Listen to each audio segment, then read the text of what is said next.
Sabi na nga ba extended eh. Napatigil si Mariel sa inislay sa kusina pagkarinig ng announcement ng cabinet secretary. Nakatanaw siya sa anak na abalang naglalaro sa sala katabi ng daddy nito. Matamang nanunood ng anunsyo sa TV. Tahimik, nakahalukip-kip ang mga braso at nakakunot ang noo. Gaya ng inaasahan ng marami, sa halip na malift ng April 14 ay extended ang Luzon-wide lockdown hanggang sa katapusan ng buwan. See? I told you Han, di ba? Hindi pa nila pwedeng i-lift ang ECQ basta-basta hanggat wala pang mass testing. Muling sambit ni Mariel. Problema nga lang yan. Marami lalong mamumulubi. Buti nga sana kung lahat maaabot ng tulong ng gobyerno. Sagot ni Darwin. Tsaka kita mo Han. Ang dami ng medical frontliners na na-infect. Padami din ang padami ang namamatay. Kung nasa Manila tayo, baka isa ka na sa nahawa. Baka pati kami ni Junior meron na. Hindi na kumibo si Mariel. Nanahimik na lamang siya upang maiwasan na ang diskusyon nilang mag-asawa hinggil sa bagay na yun. Ay Han, pakitignan-tignan mo nga muna tong pinapakuluan ko ha. Mukhang tuyo na yung mga nilaban ni Manang eh. Ako nahango ng sinampay. Pumanaog na si Mariel at pumunta sa likod ng bahay. Bitbit ang hamper, isa-isa niyang hinango mula sa sampayan ang mga natuyong damit nilang mag-anak. Sa tindi ng sikat ng araw, wala pang tanghali ay tuyo na ang mga sinampay. Sa di kalayuan, hindi niya pansing nakatingin sa kanya ang binatang si Renante habang nagtatalop ng Indian mango. Nakashort lamang ito dahil sa init ng panahon at nakatambay sa ilalim ng puno. Habang nagpapatingkayad si Mariel sa pagkalas ng mga sipit at hangir sa mataas sa sampayan, ay hindi maiwasang mapagmasdan siya ng binata. Nabighani na naman at nawala sa sarili ang binata sa manipis na suot ng mistisang misis ng kanyang amo. At tila may pilit inaaninag to kahit alam niyang imposible. Kahit medyo magulo ang pagkakaipit ng buhok ni Mariel, ay kay ganda pa rin itong pagmasdan. Naniningkit ang mga mata nito at tila nagbablush ang kutis sa tindi ng sikat ng araw. Kaya't manaka-naka nitong itinatabo ng kamay sa mga mata upang protektahan yun sa nakakasilaw na liwanag.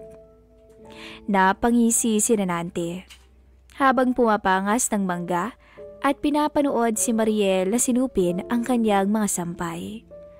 Marahil ay di nito pansin na kauuwi pa lang nila sa Batangas noon, ay nakakupit na siya ng isang pirasong itim na tela mula sa sampayan ni Mariel.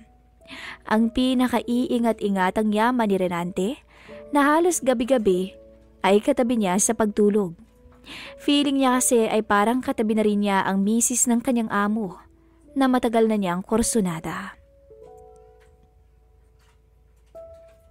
Nagitla si Mariel nang sa pagpihit niya ay bumangga siya sa harapan ng isang lalaki at halos mabitawan niya ang kanyang bitbit. Medyo bulag pa siya sa ilang minutong pagkakatingala sa matinding liwanag kaya't di niya agad napigurahan kung sino ang kanyang nakabanggaan. Renante, ikaw pala. Ginulat mo naman ako. Kahit patinuring na niya itong hindi ibang tao sa kanilang pamilya, nakaramdam pa rin si Mariel ng pagkakaasiwa nang halos yakapin na siya nito sa sobrang lapit ng binata sa kanya. After all, lalaki pa rin to. Napansin niya ang butil ng pawis mula sa patilya ng binata pababa sa leeg at dumadausdos sa kayumangging katawan. Agad niyang itinaas ang tingin sa mukha ni Renante na nakangiti sa kanya. Bagya siyang dumistansya at iniharang ang bitbit na lupero sa kanyang harapan. Si Renante naman ay ilang sandali nang nakakatayo sa likuran ni Mariel. Sa pagkakaabala ay hindi na nito napansin ang paglapit ni Renante. Kaya't ganoon na lang ang gulat ni Mariel sa kanyang pagpihit. Sorry ate, nagpukuha ka kasi ng dahon ng sili, di ba? Eto na oh, amin yung basket, tulungan na kita. Hindi na rin, ante. Kaya ko naman. Sige, salamat ha. Kahit hirap ay pilit inabot ni Mariel ng isang kamay ang bungkos ng talbos mula kay Renante. At dumiretso na sa loob ng bahay. Bago umakyat ang hagdan ay muli nitong nilingon ang binata. Oy, magdamit ka nga, Renante.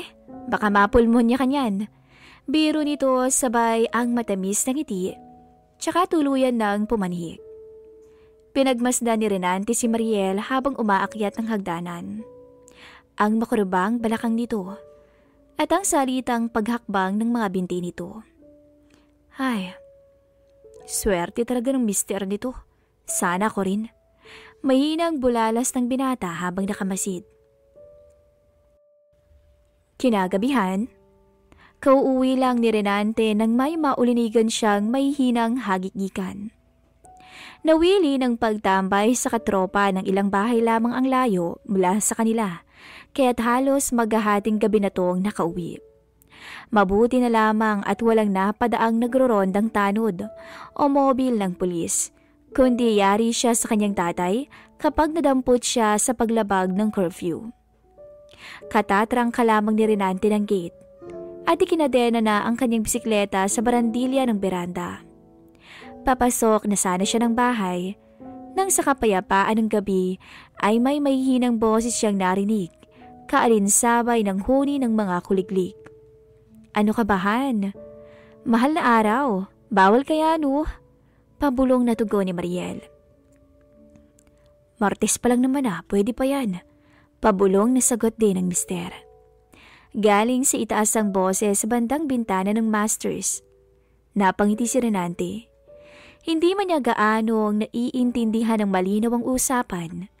Batid niya sa tono na may kung anong hindi pangkaraniwan sa taas at hindi niya sasayangin ang pagkakataon na ito.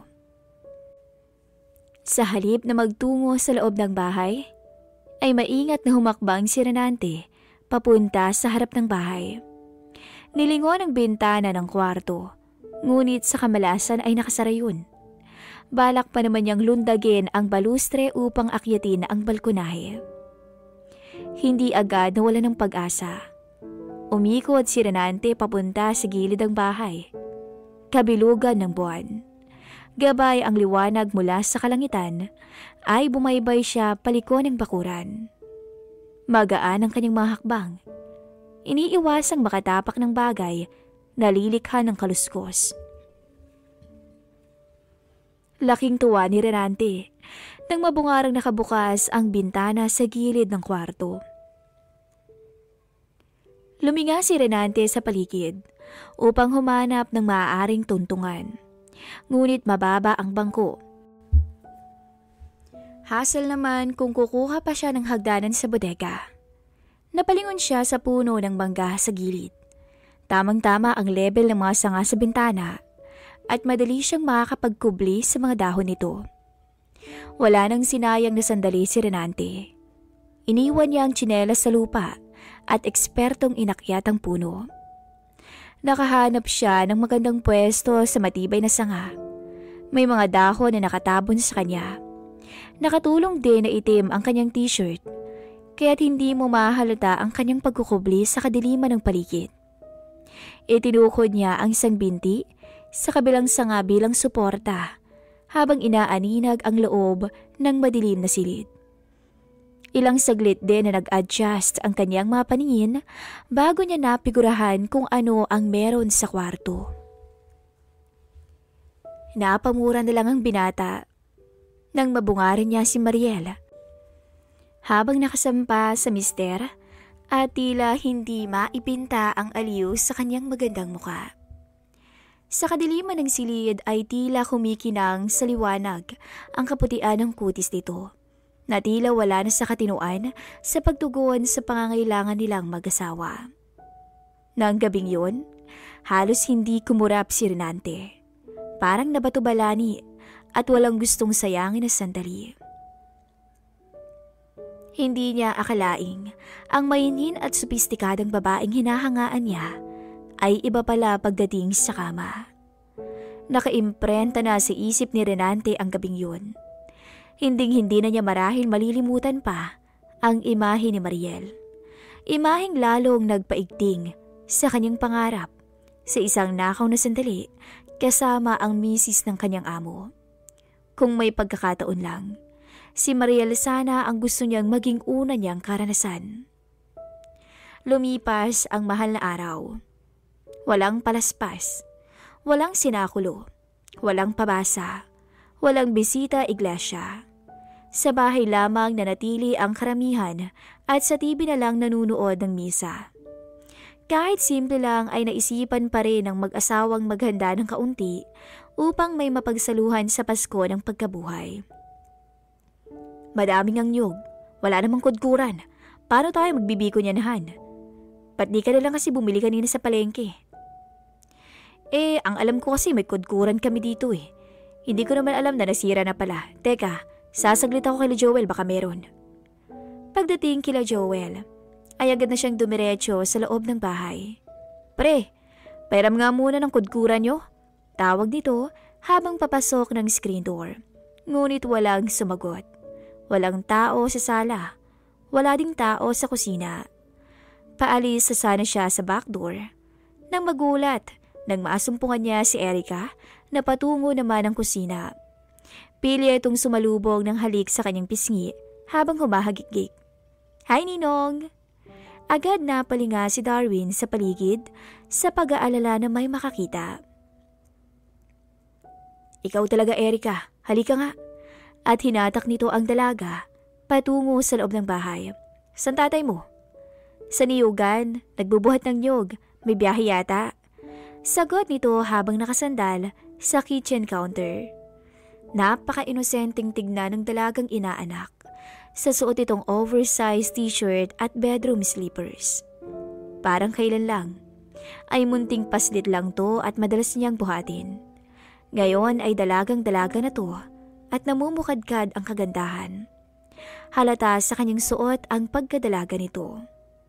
Bakit Ninong? Usisa ni Erica. Napailing ang ulo ni Darwin sa pagkakapako ng tingin sa dalaga. May kudkuran kayo ng buko, di ba? Hiramin ko sana. Nasira na pala yung sa amin eh. Pili ang napangisi si Erica sa reaksyon ni Darwin. Sa halip na sumagot, ay umakap siya dito at inilapat ng gusto ang kanyang muka. Erica, ano ba? Yung hinihiram ko. Asiwang sagot nito, tsaka siya marahang kumalas mula sa kanyang pagkakalingkis. Napaismid ang talaga. Tumalikod sa kanyang ninong tsaka yumuko. Isa-isa nitong binuksan ang mga pinto ng bottom kitchen cabinets upang hanapin ang pakay ni Darwin. Sa pagkakayuko ni Erica, ay hindi maiwasan ni Darwin na mapasulyap sa dalaga. Napatulala na lang si Darwin. Bigla niyang naalala ang nangyari sa kanila noon sa CR sa bakuran. Tumayo na si Erica. Bit-bit ang hinihiram ng ninong at inilagay yon sa counter tsaka muling lumapit sa kanya. Pangkayod, Ninong? Ako. Kailan kaya ulit? Miss ko na eh. At unti-unti niyang nilapit ang sarili kay Darwin at yumakap. Hindi nga siya nagkamali. Halos mawala sa sarili si Darwin at hindi makakilos sa pangaakit niya. Hindi makakapagkaila. Gaya ng lagi niyang sinasabi, lalaki lamang to at bibigay din ito sa kanya. Pinipilit naman ni Darwin magtimpi, ngunit sadyang mahirap paglabanan ng kahinaan. Pwede ba ngayon na? Kahit di mo pa birthday. Miss na kita eh. Malambing na tono ni Erica. Dumapo ang halik ni Erica sa gilid ng leeg ni Darwin. Bumaybay paakyat sa panga, papunta sa mga labi nito. Agad namang tumugon si Darwin na tila nakalimot na mali ang lahat ng yun. Ang laki ng panghihinayang ni Erica nung nakaraan. Kung bakit di pa niya tinuloy ang pangaakit dito. Kung bakit pa siya nagpakipot. Bala kasi sana niyang sa birthday pa ng kanyang ninong muling magparaya. Mali ang kanyang diskarte.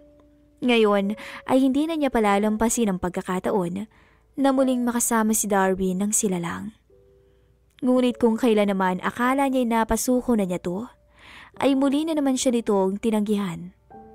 Tama na, Erica. Nag-usap na tayo dito, hindi ba? Hindi ito pwede.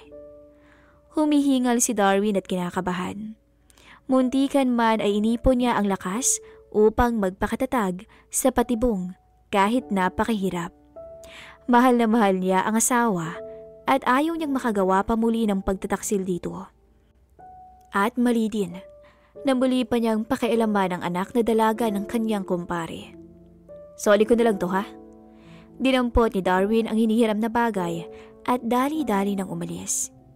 Sininang na naman. Lagi na lang sininang. Maktol ni Erica habang tinatanaw ang motor ng ninong palabas ng kanilang bakuran at padabog-tong napatakbo paakyat sa kanyang silid. Lingid sa kaalaman ng magninong. Ay kanina pa may nakamasid sa kanila mula sa labas ng screen door ng kusina. Abangan po natin ang susunod na kabanata.